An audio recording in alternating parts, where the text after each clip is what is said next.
धर्म का चौथा लक्षण है अस्तेय। अन्यायेन पर धन आदि ग्रहणम। जब दूसरे के धन को, दूसरे की संपदा को, दूसरे की संपत्ति को, अन्य व्यक्ति के पदार्थ को छल पूर्वक, अन्याय पूर्वक, कपट पूर्वक ग्रहण किया जाता है तो उसे स्तेय कहा जाता है। सरल भाषा में स्तेय का अर्थ है चोरी करना। अब आप में से कई लोग कहेंगे हम तो चोरी करते ही नहीं। जब हम चोरी ही नहीं करते तो हमारे लिए ये अस्तेय लक्षण का उपदेश करना आवश्यक क्यों? हमारे जीवन में चोरी है ही नहीं, हम तो अपना कमाते हैं, अपना खाते हैं। हमारे जीवन में किसी प्रकार की कोई चोरी नहीं है। हम कभी भी किसी के साथ अन्याय नहीं करते। अन्याय और छल के द्वारा कभी किसी दूसरे व्यक्ति के द्रव्य को अपनी ओर करने का प्रयास नहीं करते। हम तो कभी किसी के साथ अन्याय करते हुए उसके धन को, उसकी संपदा को हड़पने का प्रयास नहीं करते, तो हम भला चोर कैसे हो सकते हैं? हमें भला धर्म के चौथे लक्षण का उपदेश करना आवश्यक क्यों है? ऋषियों का कोई भी उपदेश व्यर्थ नहीं होता। ऋषियों ने यदि अस्तेय का उपदेश किया है तो उसका कोई ना कोई कारण अवश्य है। वो कारण ये है कि हम विचार नहीं कर पाते, लेकिन जब सूक्ष्मता से विचार करें तो हमें यह पता चलता है कि हम भी चोरी कर बैठते हैं। दिन दिहाड़े लोगों के घर लूट लिए जाते हैं, घर पर डाका डल जाता है, चोरी हो जाती है। बहुत से पदार्थ, घर के अमूल्यवान वस्तुएं होती हैं जो चोर अपने साथ लेकर के चले जाते हैं, और व्यक्ति को फिर पछतावे के अलावा कुछ भी नहीं रहता, क्योंकि अब उसका पदार्थ उसके पास से जा चुका है। जब किसी के घर में चोरी होती है तो बहुत ही शोक का, बहुत ही संताप का वातावरण घर में फैला हुआ होता है कि हमारे घर में तो चोरी हो गई। तो दिन दिहाड़े जो चोरी होती है उससे आप जो घरों में, परिवारों में दुख, संताप, शोक आदि देखते हैं, वो सब प्रत्यक्ष रूप से आपको दिखाई देता है। और समाज में केवल मात्र उसी चोरी को एक चोरी स्वीकार किया जाता है। केवल मात्र जब घर पर डाका डल जाए, घर पर चोरी हो जाए, घर के अमूल्यवान पदार्थ चुरा लिए जाएं, केवल उसी परिस्थिति को लोग चोरी के अंतर्गत गिनते हैं।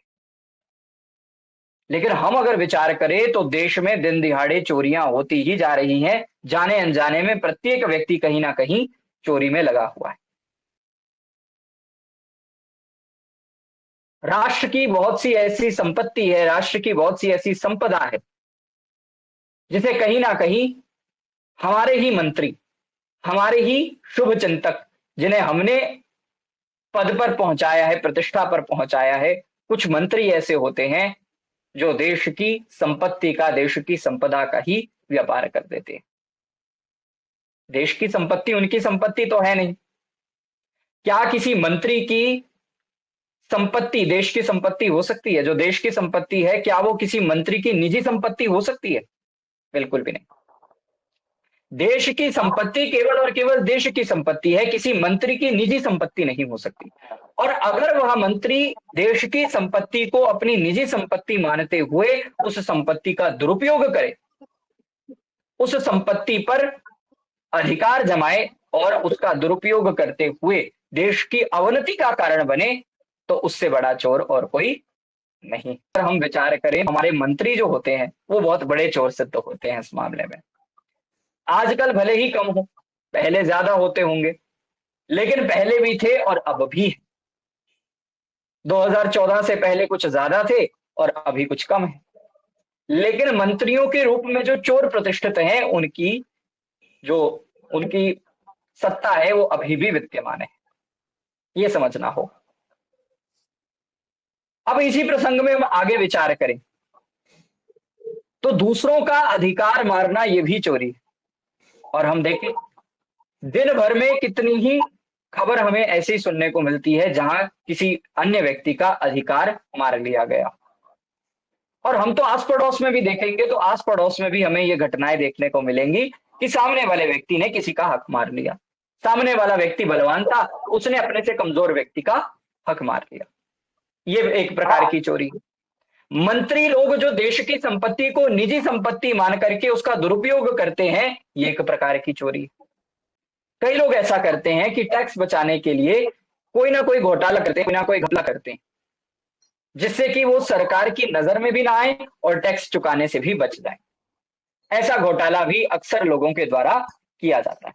तो टैक्स को बचाना यह भी एक किस्म की चोरी है। क्यों? वो राष्ट्र की संपत्ति है और हम राष्ट्र की संपत्ति को हथिया रहे हैं। वो राष्ट्र की संपत्ति है, राष्ट्र को मिलने के योग्य है, और उस राष्ट्र की संपत्ति पर जब हम अपना अधिकार जमा रहे हैं तो वो एक प्रकार की चोरी। अभी तक हमने कितनी चोरियों के बारे में समझा। सबसे पहले तो जो दिन दिहाड़े घर में डाका लग जाता है, चोरी हो जाती है, घर के अमूल्यवान पदार्थ चोर चुरा करके ले जाते हैं, वो एक किस्म की चोरी है जिसे सब लोग चोरी स्वीकार करते हैं। अब कई मंत्री हैं जो क्या करते हैं, जो देश की संपत्ति को अपनी संपत्ति समझ करके, निजी संपत्ति समझ करके उसका दुरुपयोग करते हैं। जबकि देश की संपत्ति देश की और देश के प्रजा की संपत्ति है।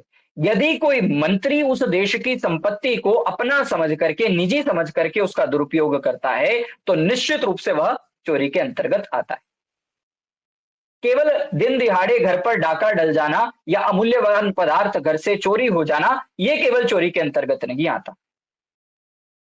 अगर आप देश के धन का दुरुपयोग करते हैं, देश के धन को निजी धन मान करके उसका दुरुपयोग करते हैं, वो भी चोरी है।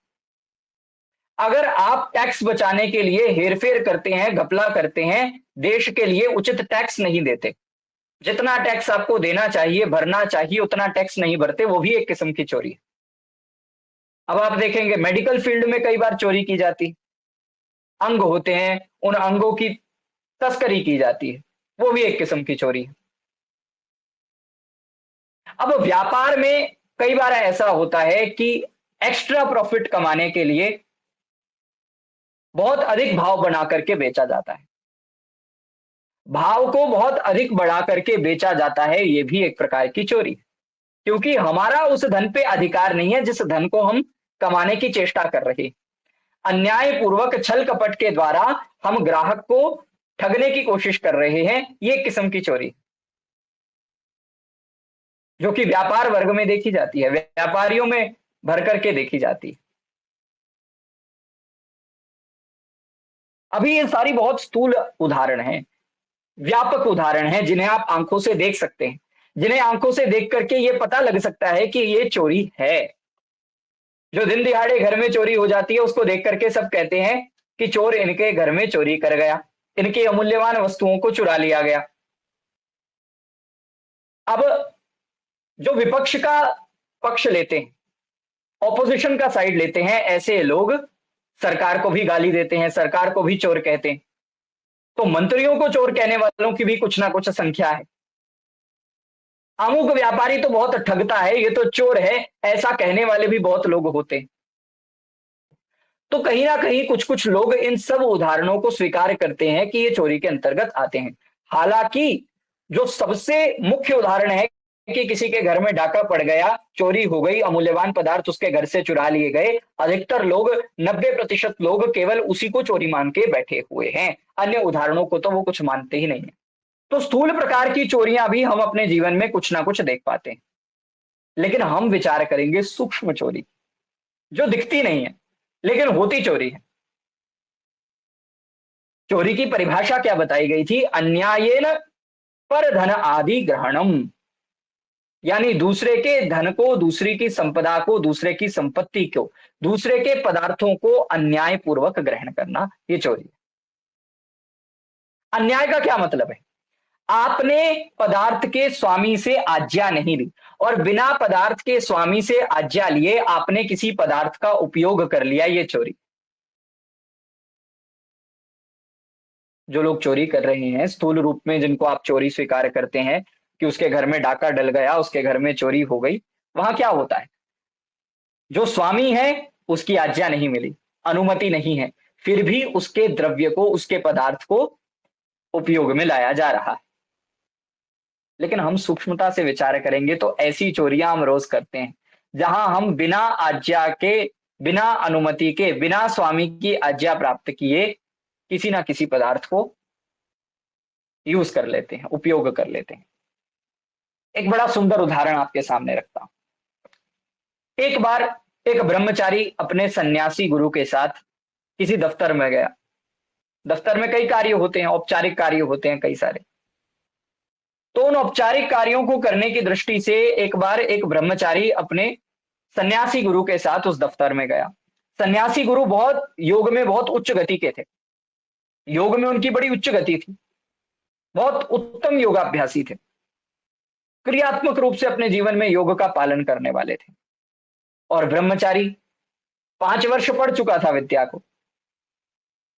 बहुत अधिक वर्ष उसने विद्या को ग्रहण करने में लगाए, लेकिन केवल शब्द मात्र विद्या पढ़ी थी उसने। उसे प्रैक्टिकल एक्सपीरियंस देने के लिए ही गुरुजी उसको हर जगह लेकर के जाया करते। तो ब्रह्मचारी और उसका गुरु सन्यासी एक दफ्तर में पहुंचते हैं, सरकारी दफ्तर में पहुंचते हैं।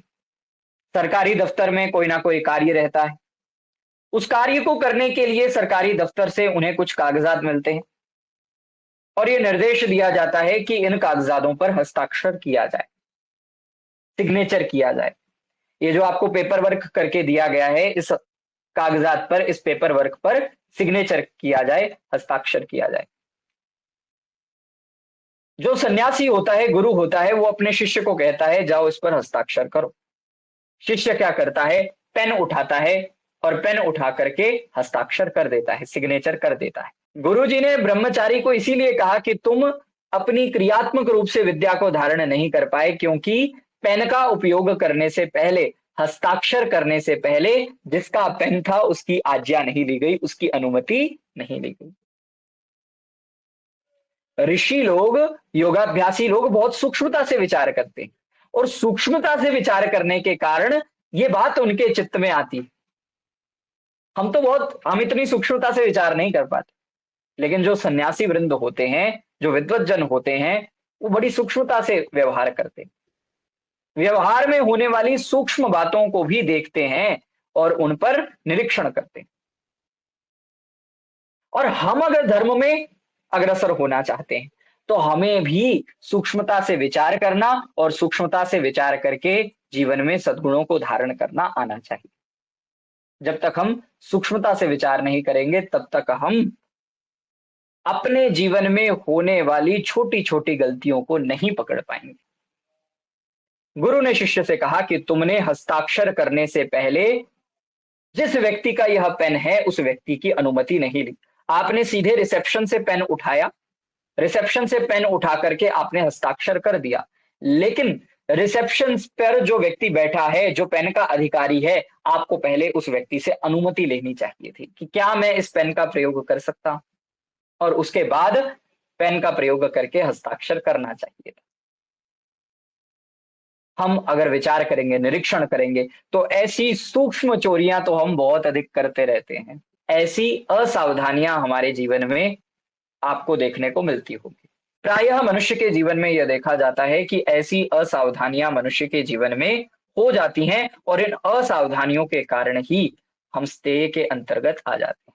हमारा जो कर्म है, हमारी जो आचरण है, हमारा जो व्यवहार है, वो स्तेय कोटि में आ जाता है, चोरी की कोटि में आ जाता है। अभी तो केवल आपको बहुत सूक्ष्म, थोड़ा सा सूक्ष्म किया गया है विषय को, अभी और सूक्ष्मता तक लेकर के जाऊंगा। अब हम इससे भी अधिक सूक्ष्म दृष्टि पर विचार करते हैं। वो अधिक सूक्ष्म दृष्टि क्या है? वो अधिक सूक्ष्म दृष्टि ये है कि अपने पदार्थ को अपना कहना भी चोरी। मैंने क्या कहा? अपने पदार्थ को, स्वयं के पदार्थ को अपना कहना भी चोरी है। हाँ जी, कई लोग हैरान हो गए होंगे इस बात को सुनकर, लेकिन जो मंत्र मैंने आरंभ में पढ़ा, ईशोपनिषद का पहला मंत्र, यजुर्वेद के 40वें अध्याय का पहला मंत्र, ईशावास्यमिदं सर्वं यत्किंच जगत्याम जगत तेन त्यक्तेन भुंजिता माग्रदः कस्य सुधनम। इस मंत्र से हमें यह बोध हो सकता है कि कैसे अपने धन को अपना कहना भी चोरी। इस मंत्र में कहा ईशावास्यम इदम सर्वम, ईश्वर इस संसार के कण कण में व्याप्त है। ये जो कुछ है, सर्वम, सब कुछ ईश्वर की व्यापकता से आच्छादित है। ईश्वर इस संसार के कण कण में व्यापक है। मेरे भीतर भी है, मेरे बाहर भी है, इस पृथ्वी के भीतर भी है, इस पृथ्वी के बाहर भी है। कण कण में ईश्वर रमा हुआ है। वही ईश्वर संसार के कण कण में व्यापक है। वह परमात्मा सृष्टि के कण कण में व्याप्त होता हुआ जगत को गति प्रदान कर रहा है। समस्त जगत का आधार वही परमात्मा है। ये जो कुछ भी जगत आप देख रहे हैं, सब जगत की उत्पत्ति परमात्मा से हुई है, सब जगत का पालन पोषण वह परमात्मा कर रहा है, सब जगत में व्यापक वही परमात्मा है। अच्छा, व्यापकता की दृष्टि से अगर प्रत्येक पदार्थ में परमात्मा ही व्यापक है और प्रत्येक पदार्थ को उत्पन्न करने में परमात्मा ने ही कार्य किया है, परमात्मा ही प्रत्येक पदार्थ की उत्पत्ति में यदि निमित्त कारण है, तो समस्त पदार्थों का स्वामी कौन हुआ? परमात्मा हुआ, जो इस संसार के कण कण में व्यापक है, प्रत्येक पदार्थ में व्याप्त वही परमात्मा है। तो व्यापकता की दृष्टि से जो परमात्मा समस्त पदार्थों में रमा हुआ है, जो परमात्मा समस्त पदार्थों में व्यापक है, और जिस परमात्मा ने समस्त पदार्थों को उत्पन्न किया है, तो समस्त पदार्थ जो उत्पन्न हुए हैं उनका एकमात्र स्वामी कौन हुआ? वो परमात्मा हुआ। तो परमात्मा सब पदार्थों का स्वामी है। चाहे ये धन संपदा हम यहां पर बैठे क्यों ना कमा रहे हो, वो धन संपदा परमात्मा की है। ये कोठी, बंगला, मकान, गाड़ी सब कुछ परमात्मा का है। क्यों? क्योंकि इन सबको जो हमने प्राप्त किया वो किसके साधन से प्राप्त किया? परमात्मा द्वारा प्रदत्त साधन से प्राप्त किया।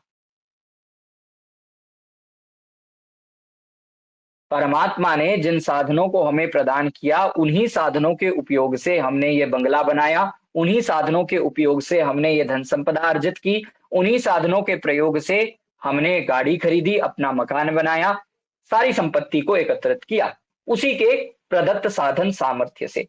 अगर वो साधन ना देता तो हम कुछ भी ना कमा पाते, कोई मकान ना बना पाते, कोई गाड़ी ना खरीद पाते। अगर वो सामर्थ्य ना देता तो साधन होने के बावजूद भी हम कोई काम ना कर पाते। हाँ जी, परमात्मा ने पदार्थ तो दे दिए, लेकिन सामर्थ्य नहीं दिया, शक्ति नहीं दी उनका प्रयास, उनको प्रयोग में लाने की। तो क्या बिना शक्ति सामर्थ्य के आप उन पदार्थों का उपयोग कर सकते हैं? बिना शक्ति सामर्थ्य के उन पदार्थों का उपयोग किए बिना क्या आप धन कमा सकते हैं? सबसे पहले तो अगर आप धन अर्जित करना चाहते हैं, रोटी कपड़ा मकान प्राप्त करना चाहते हैं, बंगला बनाना चाहते हैं, गाड़ी खरीदना चाहते हैं, धन संपत्ति एकत्रित करना चाहते हैं, तो आपको साधनों की अपेक्षा होगी। सबसे पहले साधनों की आवश्यकता है। वो साधन किसने दिए? वो साधन परमात्मा ने दिए, क्योंकि परमात्मा ही समस्त साधनों को उत्पन्न करने वाला है। अच्छा, साधन दे दिए लेकिन शक्ति सामर्थ्य ना हो तो क्या भोगा जा सकता है? नहीं भोगा जा सकता, नहीं उपभोग किया जा सकता, कमाई नहीं की जा सकती। तो उस शक्ति सामर्थ्य को देने वाले परमात्मा है।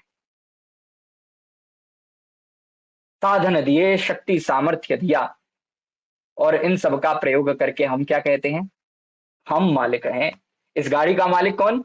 हम। इस घर का मालिक कौन? हम। इस धन संपदा का मालिक कौन? हम। ये जो बकरी की तरह मैं करने की आदत है, यह मनुष्यों में सर्वाधिक होती है,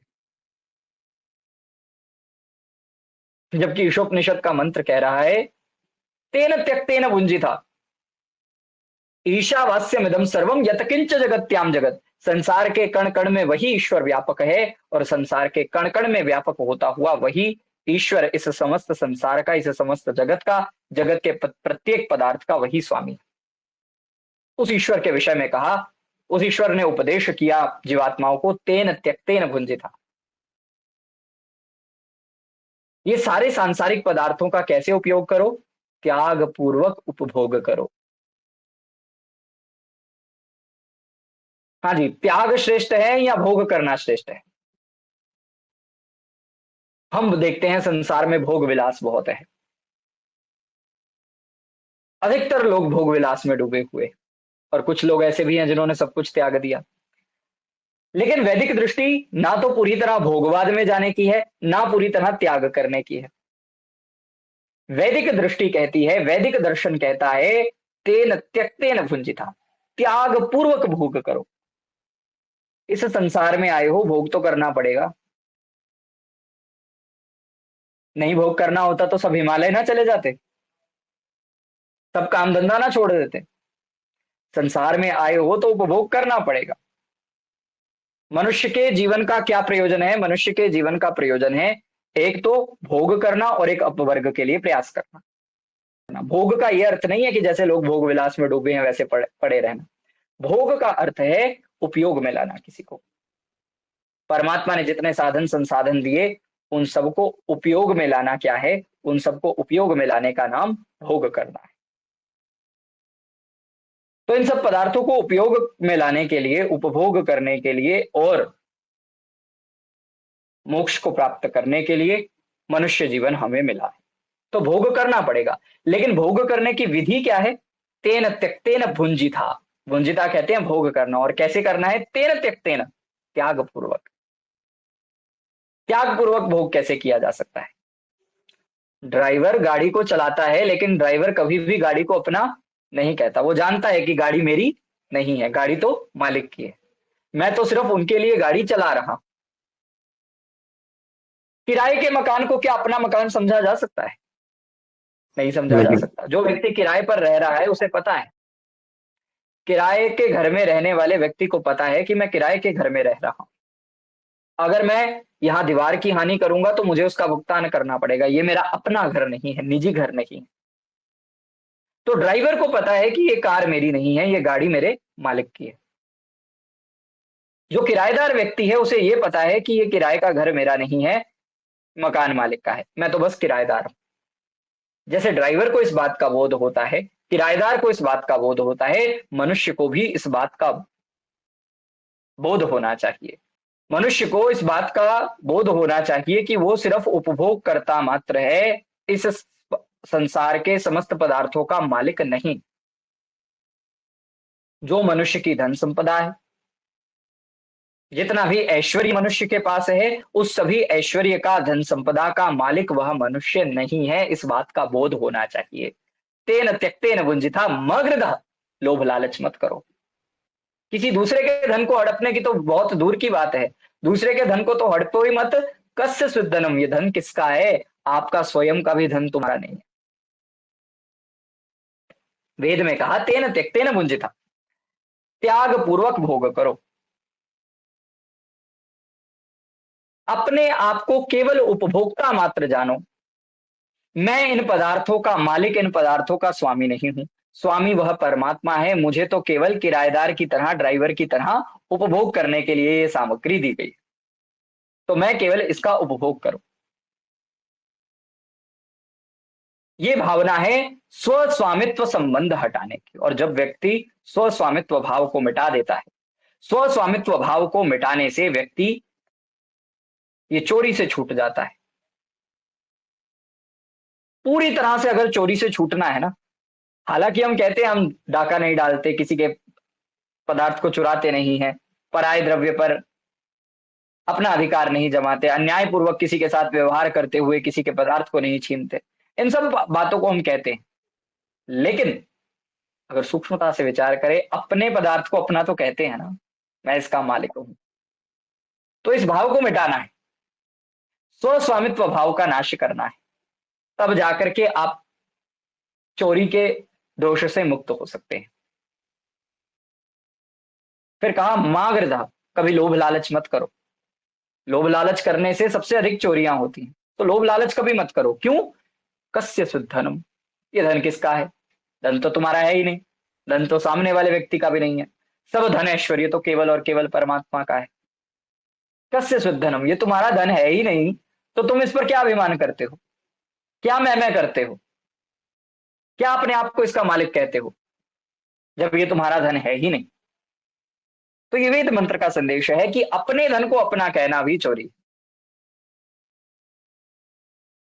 हम अक्सर ये सोचते हैं कि हम पराये पदार्थ को अपना कर लेने की भावना रखेंगे, पराये पदार्थ की ओर गलत दृष्टि डालेंगे कि वो पराई वस्तु हमारी हो जाए तो ये चोरी है। लेकिन सूक्ष्मता से विचार करेंगे तो हमारा कोई भी पदार्थ नहीं है, अपने पदार्थ को अपना कहना भी गलत है। स्वस्वामित्व संबंध मिटाना है, चोरी के सभी दोष मिट जाएंगे। दूसरों के द्रव्य को लेने की तो बहुत दूर की बात है, जब व्यक्ति स्वस्वामित्व भाव को मिटा देगा तो वो अपने द्रव्य को भी अपना नहीं मानेगा। दूसरे के द्रव्य को हड़पना तो बहुत दूर की बात है। तो चोरी से बचने के लिए स्वस्वामित्व संबंध को मिटाना है।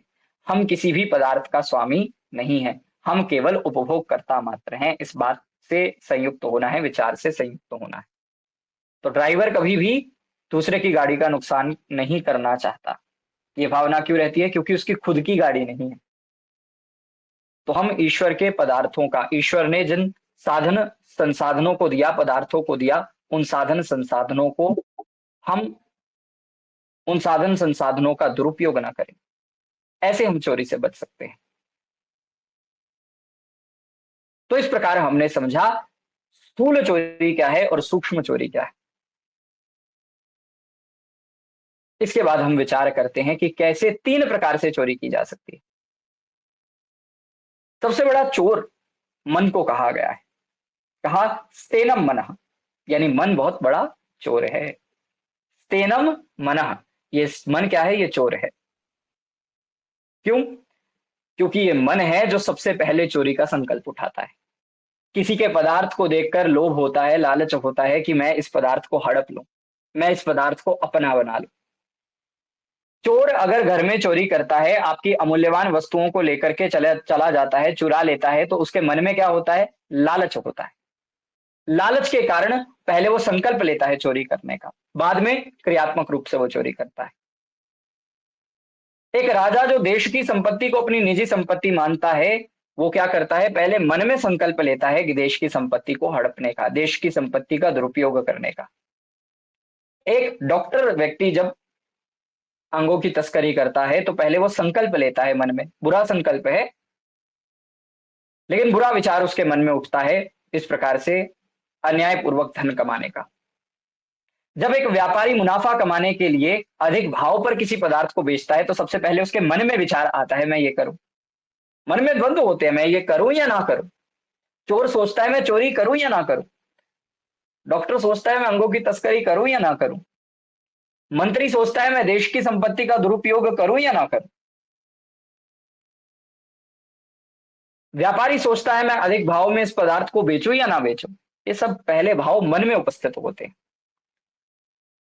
जब मन में भय लज्जा शंका होती है कि चोरी करना बुरा है, चोरी करने से दुष्परिणाम होंगे, जब हम उसको नजरअंदाज करते हैं, ईश्वर की प्रेरणा को हम नजरअंदाज कर देते हैं और फिर क्रियात्मक रूप में चोरी करते हैं, तो फिर वो चोरी कर्म में उतर जाती है। तो सबसे पहले तो मन से होती है चोरी।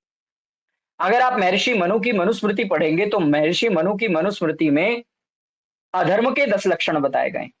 धर्म के तो 10 लक्षण हैं, धृति क्षमा दमोस्तेयम शौचम इंद्रिय निग्रह धीर विद्या सत्यम अक्रोधो दशकम धर्म लक्षण।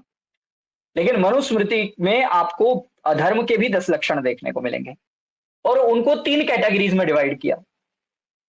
सबसे पहले है मानसिक अधर्म। सबसे पहले क्या है? मानसिक अधर्म।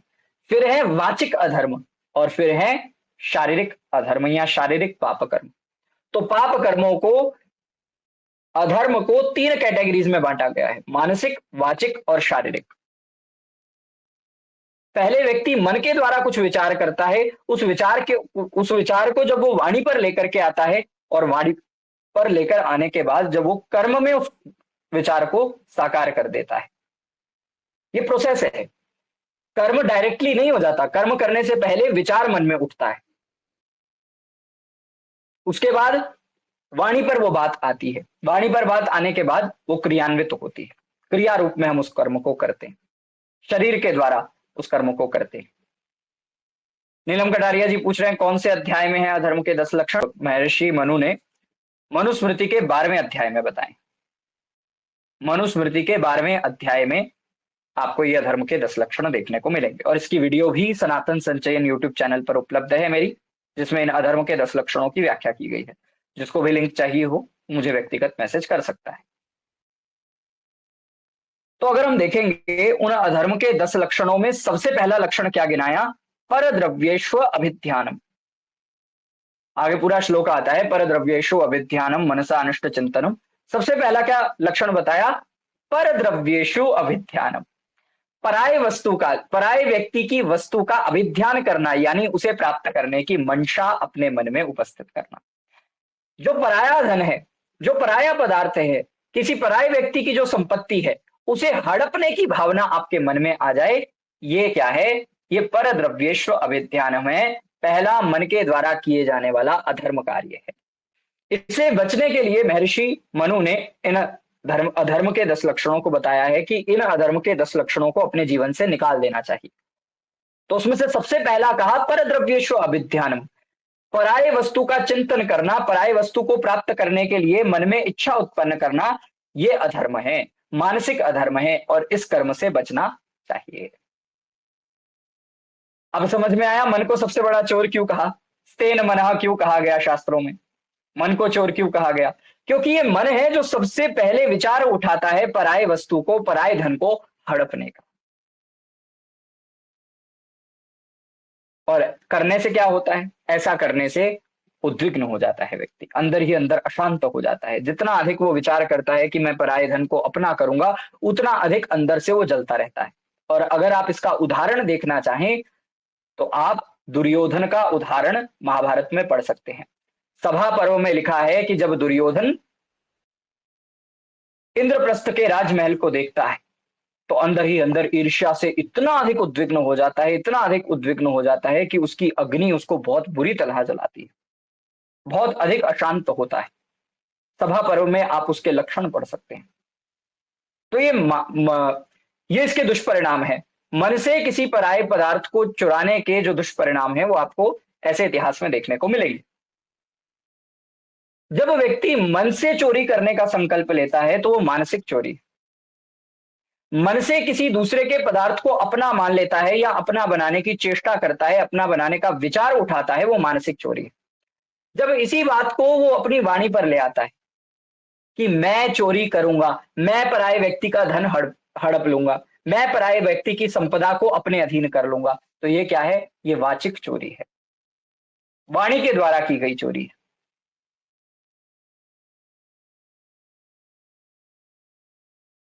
और तीसरा, जब हम क्रिया रूप में, कर्म रूप में शरीर के द्वारा उस कार्य को अंजाम दे देते हैं, उस विचार को साकार कर देते हैं और प्रत्यक्ष रूप से चोरी कर बैठते हैं, वो शारीरिक रूप से चोरी है। तो मनसा वाचा कर्मणा तीनों प्रकार से चोरी के कर्म को किया जाता है। इन तीनों प्रकार के कर्मों से बचना है। ना तो मन में किसी के द्रव्य को हड़पने की इच्छा करनी है, मां गृदह, लोभ मत करो, वेद ने कहा। क्यों? कस्य सुद्धनम, यह धन है ही किसका? तुम्हारा भी नहीं है, उसका भी नहीं है, ये सब धन तो ईश्वर का है। लोभ लालच नहीं करना। तो मां गृदह का संदेश दिया है कि मानसिक चोरी नहीं करनी, लोभ नहीं करना, लालच नहीं करना, दूसरे की वस्तु हड़पने के लिए संकल्प नहीं लेना, बोलना नहीं है कि मैं चोरी करूंगा, और ना ही क्रिया रूप में वो चोरी करनी है। इन तीनों से बचना है। तो किसी भी व्यक्ति के पदार्थ को बिना उसकी अनुमति के कभी उपयोग में न लाए। कभी भी किसी के पदार्थ को चुराने के लिए, किसी के पदार्थ को अन्यायपूर्वक छल कपट से ग्रहण करने का प्रयास न करें। ये आपके लिए हानिकारक होगा, आपके लिए अनिष्ट होगा। इस बात को समझना होगा आपको। और अपने पदार्थ को अपना भी ना कहें। स्व स्वामित्व भाव को मिटाएं और स्व स्वामित्व भाव को मिटा करके परम लक्ष्य की प्राप्ति की ओर आप आगे बढ़े। योग दर्शन में अस्तेय को ही यम के अंतर्गत रखा गया है। आप देखेंगे तो 5 यम है, 5 नियम है। सत्य, अहिंसा, अस्तेय, ब्रह्मचर्य, अपरिग्रह, ये 5 यम है। शौच, संतोष, तप, स्वाध्याय, ईश्वर प्रणिधान, ये 5 नियम है। तो 5 यम में क्या आया? अस्तेय, यानी चोरी ना करना। योग दर्शन में इन सब यम नियमों के फल भी बताए गए हैं कि इन सबका धारण करने से क्या होता है। तो योग दर्शन में अस्तेय का फल बताया, अस्तेय प्रतिष्ठायाम सर्वरत्नोपस्थानम, अर्थात अस्तेय का पालन करने से, चोरी को न करने से, स्व स्वामित्व भाव को मिटा देने से, स्वामी की आज्ञा लेकर के प्रत्येक पदार्थ का उपयोग करने से, अस्तेय का पूर्ण रूप से जब आप पालन करेंगे, मनसा वाचा कर्मणा सब प्रकार से जब आप अस्तेय का पालन करेंगे, किसी भी पदार्थ को, पराय द्रव्य को अपने अधिकार में लेने का प्रयास नहीं करेंगे, किसी भी पराय वस्तु की ओर गलत दृष्टि से नहीं देखेंगे, पराई वस्तु को तो छोड़िए, अपनी वस्तु को अपना कहने में भी जब आप हिचकिचाएंगे तब आप अस्तेय को ठीक प्रकार से सिद्ध कर पाएंगे। और जब आप अस्तेय को ठीक प्रकार से सिद्ध कर पाते हैं तो क्या होता है, अस्तेय प्रतिष्ठायाम सर्वरत्नोपस्थानम। जो व्यक्ति अस्तेय को ठीक प्रकार से अपने जीवन में उतार लेता है उसे सब रत्न सब संपदाएं प्राप्त हो जाती हैं। ये योग दर्शन में फल बताया अस्तेय का। जो व्यक्ति चोरी करता है, अन्याय करता है, अन्याय से दूसरे के धन को अपना करने का प्रयास करता है, अन्याय से धनार्जन करने का प्रयास करता है, वास्तव में वो शॉर्टकट पर चलता है। और जब भी शॉर्टकट लिया जाएगा, जब भी अन्याय किया जाएगा तो उसका फल क्या होगा, उसका फल ये होगा कि मनुष्य जिस सुख को प्राप्त कर सकता था उस सुख की प्राप्ति उसे नहीं होगी। अन्याय से धनोपार्जन करने के ये दुष्परिणाम है कि आपको सुख, शांति और समृद्धि नहीं प्राप्त होंगे।